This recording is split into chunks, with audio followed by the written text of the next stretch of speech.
Hi everyone, hold on to your horses and tighten up your britches. Today I have yet another set of shocking stories that are sure to make your head spin. You might even learn the truth about something that makes it impossible for you to sleep tonight. So get yourself comfortable, grab your favorite drink, and cozy up with that subscribe button. Thanks. Now let's get into the stories. Hello, Lilith.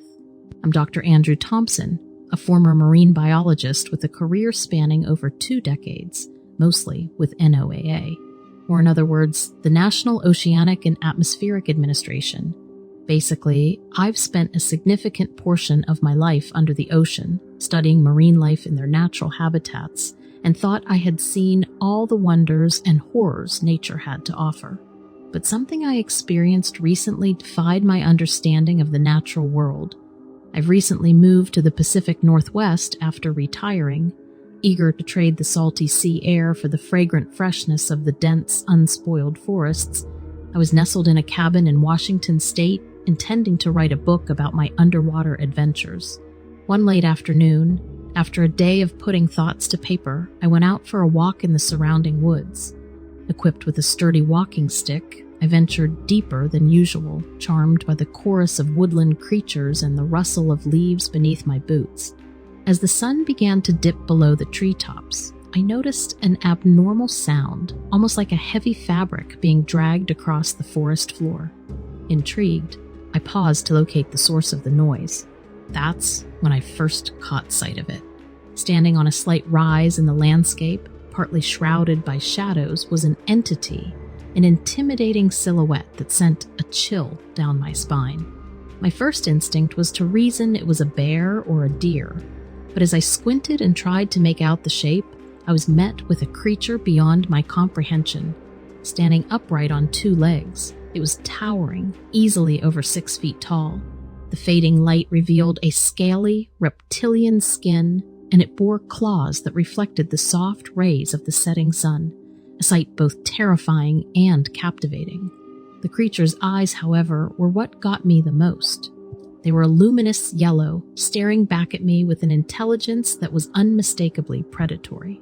The moment was surreal and terrifying, evoking a primal fear I had not felt even during the most precarious moments in the depths of the ocean. The tension was palpable, and the predator-prey dynamic was clear, leaving me feeling vulnerable and petrified.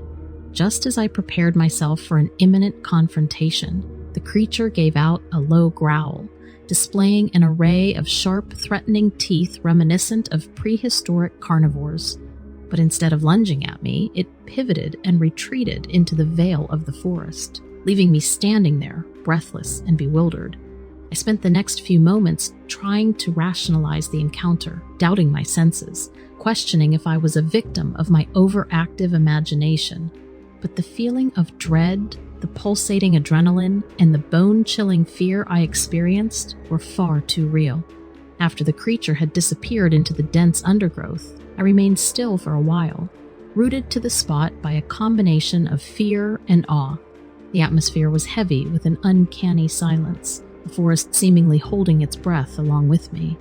I retraced my steps back home, every rustle, every shadow casting a wave of dread over me. It was as if I was in a heightened state of awareness, my senses tuned to every little sound, my mind alert for any movement. The walk back seemed longer, and once I was safely inside my cabin, I bolted the door shut. That night, sleep eluded me. I kept replaying the encounter in my mind, the piercing yellow eyes and the guttural growl etched into my memory. I knew I had to get to the bottom of what I'd seen, to make sense of this anomaly. The following day, armed with a newfound determination and camera, I ventured back to the same spot. There were signs of a large creature's passage, deep gashes on tree trunks, presumably from the creature's claws, and the forest floor disturbed by what seemed like heavy footfalls.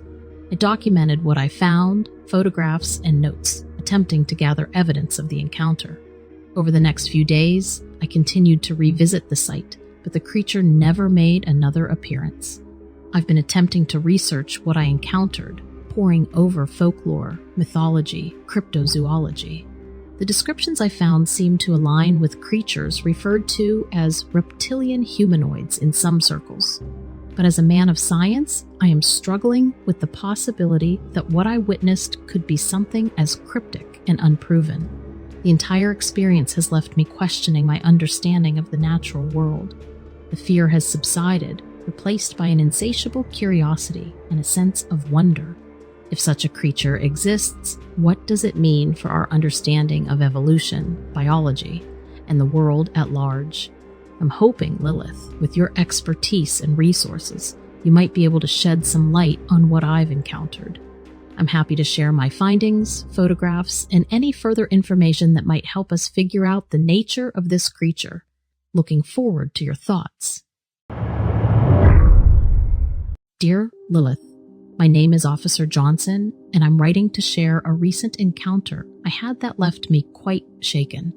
As a police officer, it is my duty to protect and serve the community, and that often leads me to explore remote areas, ensuring public safety.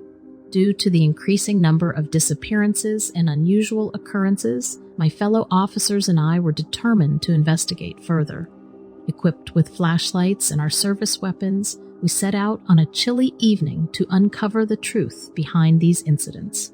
The moment we entered the woods, an oppressive atmosphere settled upon us. The air was heavy with an overwhelming scent of death emanating from the decaying remains scattered throughout the undergrowth. It was a terrible, lingering odor of rotting meat that seemed to cling to the very fabric of the forest. As we ventured deeper, our flashlights cut through the darkness, illuminating the gnarled trees and dense foliage. A sense of foreboding gripped us, amplified by the distant hooting of owls and the rustling of unseen creatures scurrying away from our presence. The hairs on the back of my neck stood on end, and an unsettling chill ran down my spine. Suddenly, our beams of light caught a glimpse of movement, and we found ourselves face to face with the creature. It stood tall, towering over us at a height of 7 to 9 feet. Its head resembled a grotesque deer skull, adorned with a magnificent set of antlers that reached upwards, seemingly defying gravity. The empty eye sockets were haunting, illuminated by eyes that glowed with a piercing yellow hue, reminiscent of the moon on a hazy night. Occasionally, the eyes would transform into a sinister, fiery red, as if fueled by an otherworldly rage. The creature's body was a macabre fusion of different animals. Its legs bore the strength and grace of an elk, while the delicate bones of a deer intertwined with rotting flesh, a horrifying display of decay. The remaining patches of skin clung desperately to its skeletal frame, deteriorating and revealing glimpses of the grim fate that had befallen it. The sounds that emanated from the creature were equally disturbing. Each step it took sent a cacophony of cracking bones and squelching, as if the very ground was revolted by its presence. The symphony of death echoed through the woods, an eerie accompaniment to our encounter. Yet, amidst the bone-chilling symphony, an air of predatory silence seemed to follow the creature's movements. Time felt suspended as we locked eyes with this abomination. Fear and curiosity waged war within me, as if I stood at the precipice of a forbidden truth that threatened to unravel my sanity. It was an encounter that stirred primal instincts, reminding me of the fragility of life and the existence of unfathomable horrors lurking just beyond the veil of our understanding. The creature eventually retreated into the depths of the forest, vanishing as swiftly as it had appeared. The sense of relief that washed over me was palpable, but it was overshadowed by the lingering unease that permeated the air. We regrouped, shaken but resolute in our commitment to uncover the mysteries that plagued our town. Since that encounter, the local authorities and experts have joined forces, pooling their knowledge and resources to understand the true nature of this creature and its connection to the unsettling events in the area. Research into ancient folklore, occult rituals, and forgotten legends has become a cornerstone of our investigation as we strive to shed light on the dark forces that brought this creature into existence. Night after night, we patrol the woods, vigilant in our mission to protect the community. We stand on the precipice of the unknown, navigating a treacherous path that requires us to confront our deepest fears. The encounter with this creature serves as a chilling reminder that some secrets should remain buried, but for the sake of those we protect, we must relentlessly seek the truth. I felt compelled to share this unsettling encounter with you, Lilith, as I believe your expertise in the paranormal and your platform can help shed further light on this terrifying phenomenon.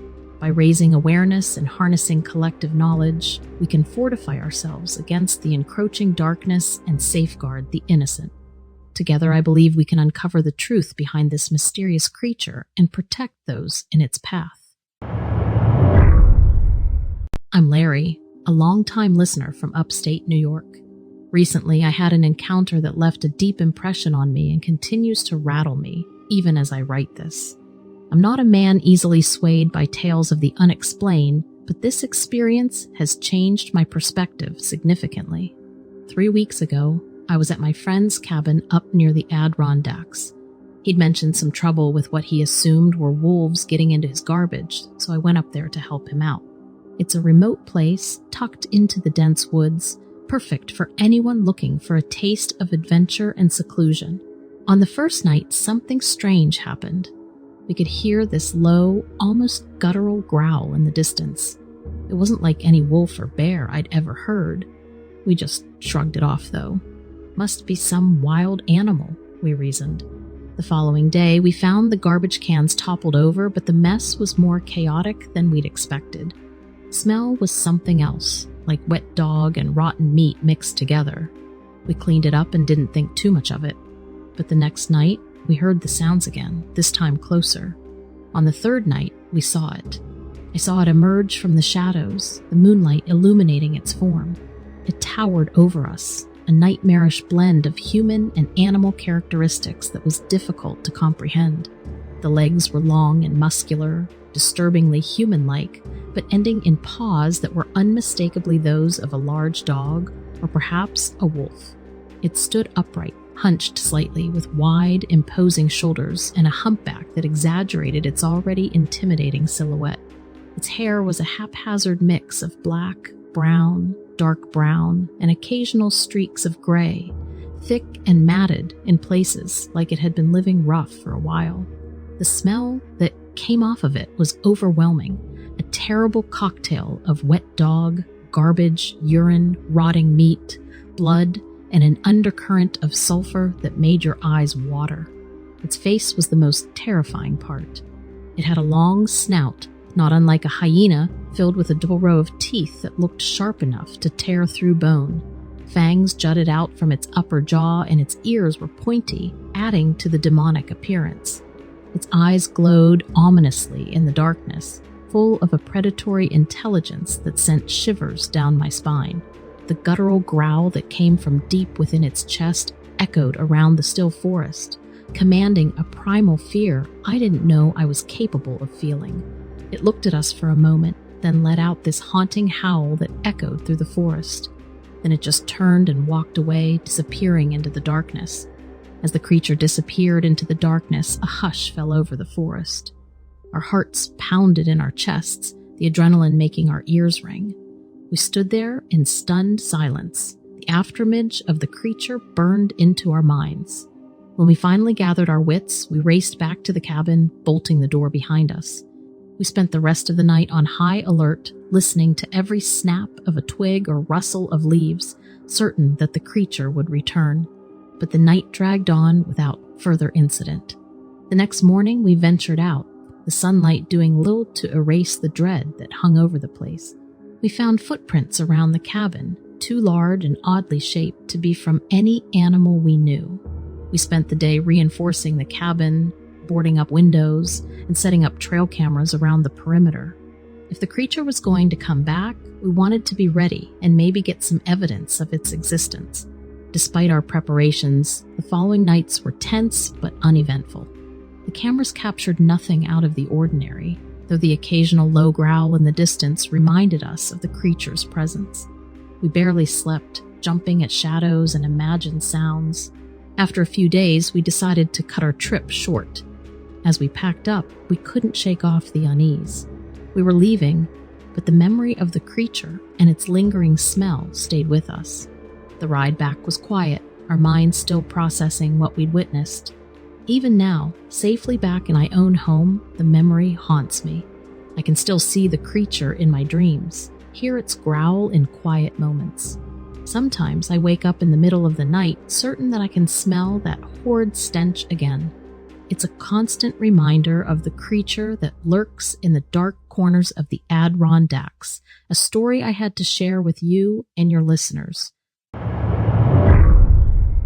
My name is Mark, and I work as a night shift security officer at the South Point Warehouse Complex. Over the years, I've witnessed several unusual incidents, but there's one in particular that has forever altered my perception of the ordinary. Now, when I think about it, I realize that the event didn't just rattle me temporarily. It instigated a significant shift in my understanding of what I can term as normal. Having been in this profession for years, I'm no stranger to the peculiar occurrences that often accompany the night shift. However, this particular encounter felt as if it had thrown open the doors to an entirely new world of possibilities, intriguing yet unnerving at the same time. It's not often that an average security officer gets to experience an incident that seems straight out of a science fiction novel. The incident took place during a routine patrol around the external boundary of the warehouse complex, a duty I've performed innumerable times over the past 10 years. On this particular night, however, something was not right. The warehouse complex, located on the outskirts of the city, is far removed from the city's incessant commotion, lending it an eerie, isolated ambiance at night. While I typically relished the solitude that night, silence felt unnerving, almost oppressive. I distinctly remember a peculiar chill in the air, a chill that didn't seem to be solely due to the weather. There was an unmistakable feeling of discomfort, a sense of being under surveillance that I couldn't dispel, despite my best efforts to dismiss it as a figment of my imagination. In the hour leading up to the incident, a series of minor anomalies occurred: equipment failure, unexplainable sounds, intermittent lights, all of which are not too unusual for a facility that operates around the clock since the 1980s. What put me on edge, however, was all of these things happening at the same time. The security cameras were flickering, radio signals were intermittent, and even the usually reliable lights seemed unsteady. Initially, I assumed it was just an electrical glitch, but then I began hearing strange noises and unusual rustling, the echo of wings flapping that didn't correspond to any known wildlife in the vicinity. When considered individually, these incidents might seem trivial, but collectively, they created an undeniable sense of apprehension. The climax arrived when I encountered the source of my unease. It occurred as I was in the section of the complex furthest from the main entrance, and what I saw was shocking. It was a creature, standing about 6 feet tall. It was off in the distance, and the most startling feature was its enormous, glowing red eyes, which appeared luminescent in the darkness. The creature had wings as large as its body, and its body was blanketed in black feathers. The creature resembled a terrifying hybrid of a bat and a human. The sight of the creature left me startled, and my initial disbelief was rapidly replaced by chilling fear. Its presence was as tangible as it was mystifying. The lack of facial features, except for its luminescent red eyes which seemed to study me with an eerie understanding, was the most disturbing aspect.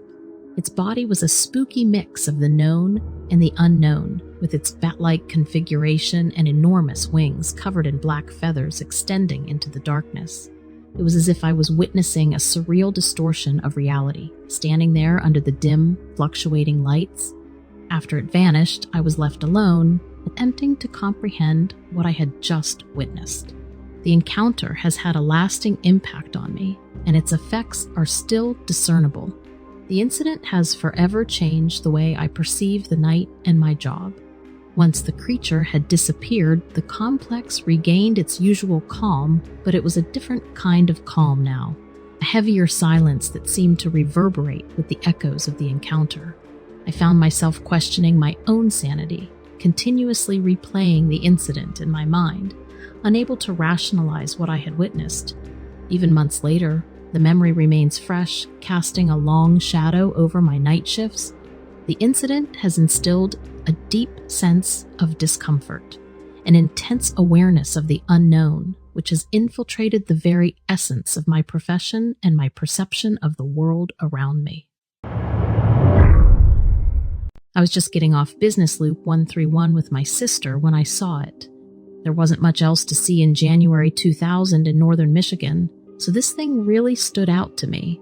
We'd been taking turns driving to my sister's new apartment, and we were both suffering from eye strain and boredom.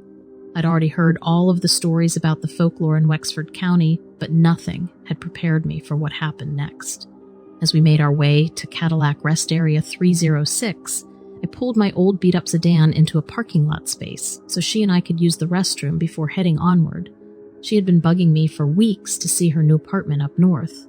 I had been putting it off only because I needed the overtime at work, but I finally broke down and agreed even though I thought up north was more dead than anything. I climbed out of the driver's seat and took a moment to stretch. A man was hunched over one of the trash cans. The dark plastic lid was on the ground beside him as if it had been haphazardly cast aside in some desperate measure to race for the bottom of the dumpster. My sister just ignored him and kept walking toward the public bathroom.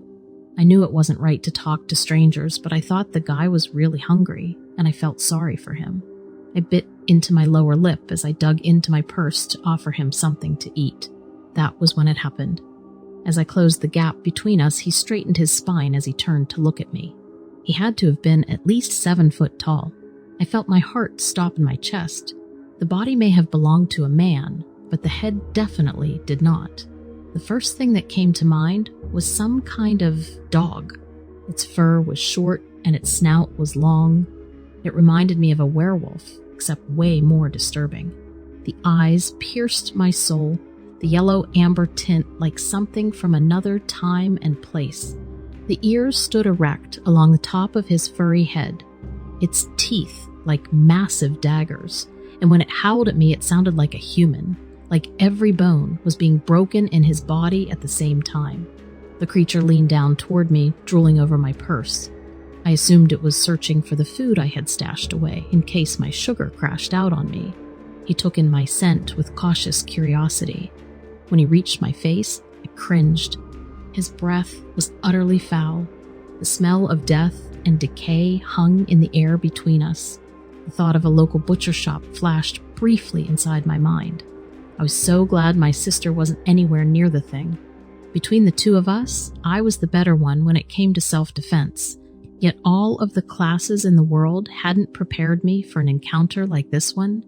A low, guttural growl escaped the creature's moist lips as he continued to study me. I noted the thick muscles in his upper body. His torso was unnaturally wide on the top, but his waist was slimmer, similar to a canine, yet somehow positioned upright on 2 legs. It didn't make sense. None of it did. For one thing, it was broad daylight. I had always been led to believe mysterious creatures lurked sometime in the night. As I gazed fearfully into his eyes, I could see intelligent life reflecting back at me. Wherever this creature had come from, he was clearly not your average animal. I started to rethink the local folklore all over again. Maybe the people here had been right all along. Maybe the stories I heard were real after all. Then it occurred to me that maybe Wexford County wasn't somewhere my sister should go to school. It was then my sister emerged from the public bathroom. She was brushing something off her shirt. When she glanced up, she immediately spied the beast and began to scream. It was more like the kind of scream that made you freeze in your place and make your blood run cold. The kind of scream you only heard in movies before someone died. The creature glanced over at the sound of her voice before scurrying off awkwardly on its 2 legs. I had never been more grateful to see anyone in my life. She hurried to my side and asked me if I was okay. We stole a moment to share a quick hug, grateful our lives had been spared. Then I nodded and the 2 of us sprinted like crazy for the car. I don't know what happened to the thing we saw near a rest stop. I just hit the gas and kept on going. Neither one of us ever looked back. We've never seen it again since. Our family home was nestled on a secluded farm, far from the nearest neighbor. It was peaceful, but strange occurrences had always been part of our lives there. Some people even joked that our house had a personality of its own, with its odd noises, occasional electrical glitches, and strange, unexplainable events. I remember this one night vividly. I was a kid, and it was right in the heart of a particularly harsh winter. The temperature went down below 3 degrees, and it was snowing like crazy.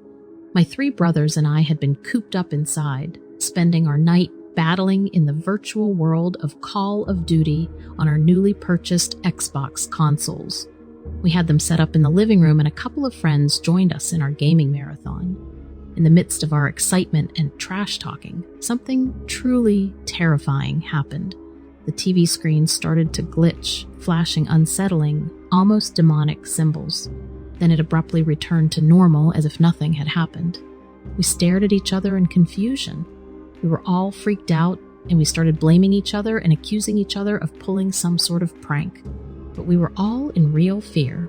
We decided to take a break to get some snacks and drinks, and we tried to talk each other out of being afraid. Eventually, we commenced our gaming showdown, and everything returned to normal. But then all of a sudden, a dark, shadowy figure appeared on the screen in front of otherwise white static. It was there and gone in an instant, leaving behind the same sinister symbols. All 4 of us froze, controllers clattering to the floor. The figure, although it had appeared for a mere fraction of a second, had left an indelible impression on our minds.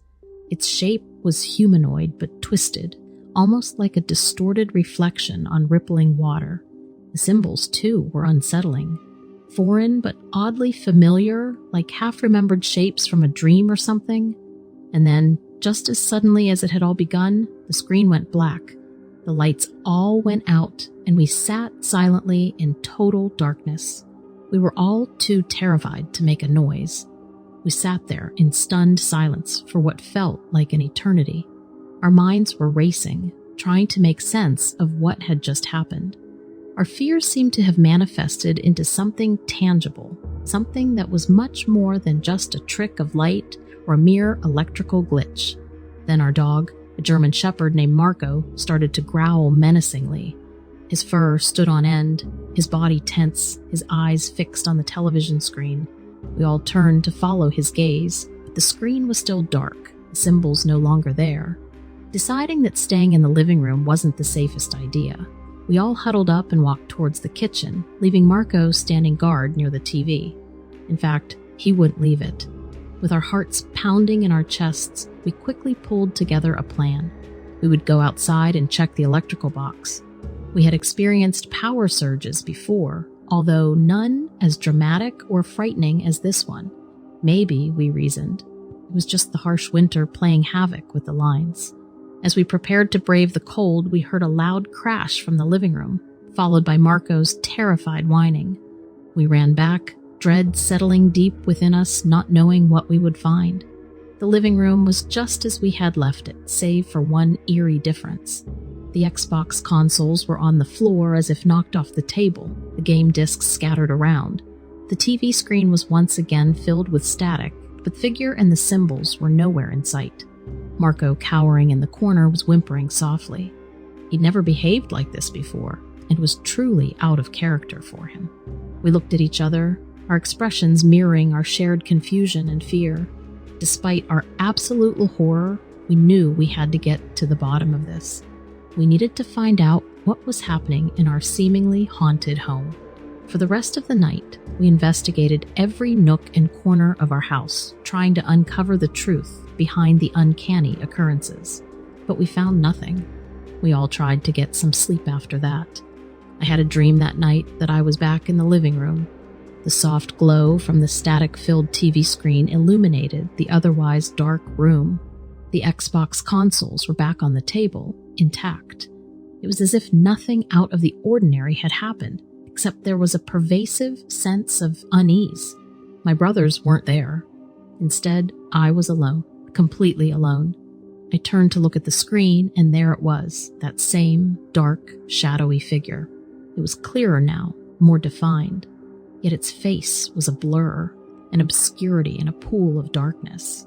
The symbols revolved around it, glinting like distant stars.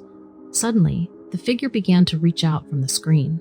Its long, distorted arms stretched out towards me, the room growing colder. My body was rooted to the spot, my breath hitched in fear. Just as its grotesque hand was about to touch me, Marco burst into the room. In the dream, Marco was different, larger, almost lion-like. He lunged at the figure, a deep, resonating growl echoing around the room. The figure recoiled, the symbols shattering into 1,000 fragments of light, and just like that, it was gone. I woke up with a start, drenched in sweat. The dream was so vivid, so intense that it felt as though I had been there, really there.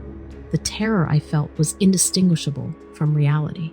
I looked around to see my brothers sleeping soundly, their peaceful faces a stark contrast to the turmoil within me.